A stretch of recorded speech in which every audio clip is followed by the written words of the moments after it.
शिव जी की आधी परिक्रमा का क्या है रहस्य? क्यों की जाती है शिवलिंग की आधी परिक्रमा? क्यों नहीं लांघी जाती है जलहरी? तो इसी सब विषयों पे आज हम लोग बात करेंगे। तो नमस्कार दोस्तों, आप सबका अपनी पाठशाला में स्वागत है।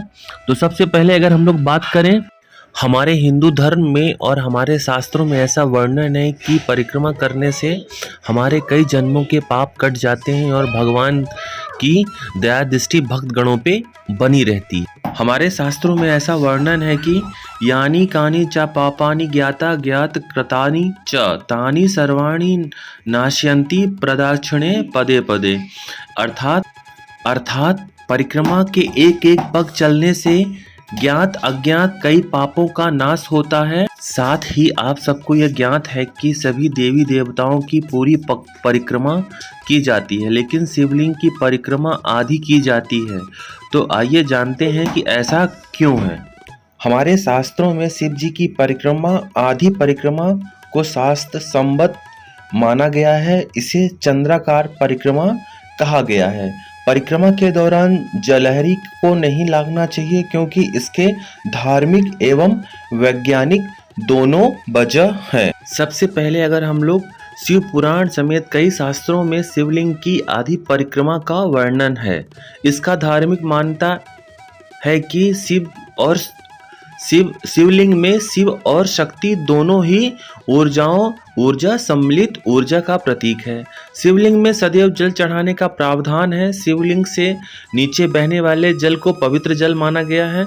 यह जल जिस मार्ग से बहता है उस मार्ग को निर्मली सोम सूत्र या जलधारी कहा जाता है। ऐसा माना जाता है कि शिवलिंग से बहने वाला जल में शिव और शक्ति की कुछ ऊर्जा सम्मिलित होती है, इसलिए जल के साथ कुछ ऊर्जा सम्मिलित होकर बहती है। इसलिए यदि वह जल पैर को लांघते समय पैर से होके हमारे शरीर में प्रवेश हो जाएगी तो शरीर को कई प्रकार से रोग युक्त कर देगी।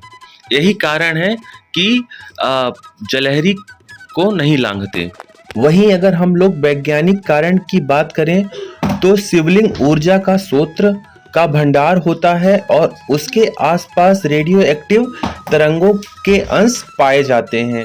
काशी के भूजल में यूरेनियम के अंश मिले हैं।